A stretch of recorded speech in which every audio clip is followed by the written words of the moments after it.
the Oval Office the President of our friend and ally, Liberia. Madam President, thanks for coming.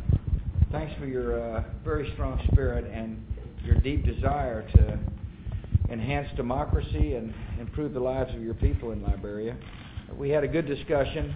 I want to emphasize a couple of points that we discussed. First of all, we are committed to helping you relieve your debt.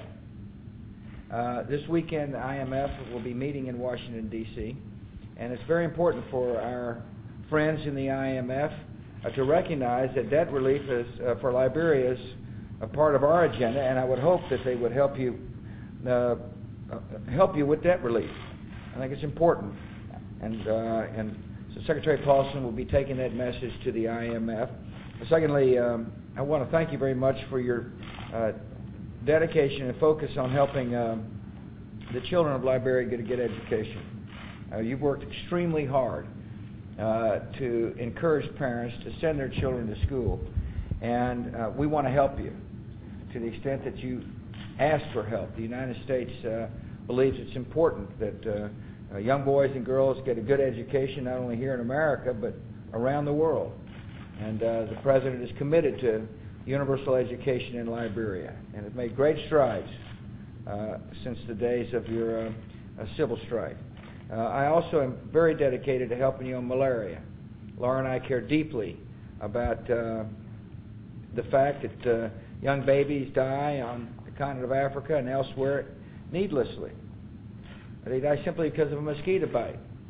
And so the President and I talked about our desire to put in place a malaria initiative that will save lives in Liberia. And we'll be sending a person on the ground there pretty soon to help implement the malaria initiative. And that initiative will mean spreading nets and insecticides throughout the country so that we can see a reduction in death of young children, a death that we can cure. And finally, the Peace Corps has been gone from Liberia, and we talked about the fact that now we're going to move the Peace Corps back in. And the Peace Corps has been in touch with our State Department and the Liberia folks, and it looks like we're going to start moving some teams pretty quickly back into Liberia. And the reason why we feel comfortable doing that is because of the leadership of this strong person right here. And so, Madam President, proud to call you friend and proud to welcome you back to the Oval Office. Mr. President, thank you. We're so pleased to be back here. Liberia continues to make progress despite the many challenges we face. And this progress we owe a lot to you and to Mrs. Bush for the support we've received. The State Department, National Security Council, Treasury have all just been there for us, whether we're working on debt relief or whether we're trying to improve our educational system or get our infrastructure fixed. We've always had a willing hand. The ambassador has been supportive and been a real partner on the ground with us.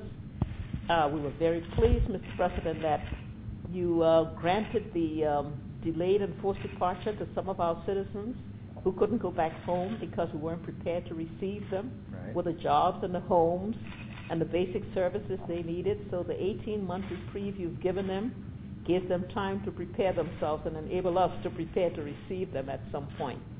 Liberia was included among 3 other African countries in the Special Education Initiative, and we're very pleased about that. And we've just discussed today that you'll be behind us as we try to fight malaria. Malaria is one of the greatest killers in our country, particularly among our young children. And so we'll be working to make sure that we get a program where we can have some measurable action so we can reduce this scourge that afflicts our children. Overall, we're just so pleased with the relationship. Liberians are very proud that you were one of the first ones that set us on this road to peace and the road that's enabled us to get the progress we have today. We are committed to make Liberia a post-conflict success story. We wanted to be part of your legacy. We want you to be able to look back and say, when I was there, I helped Liberia to be a success, to come out of the ashes of war and to be a successful economy responding to the needs of its people. Thank you for being there for us. Madam President, thank you. Thank you.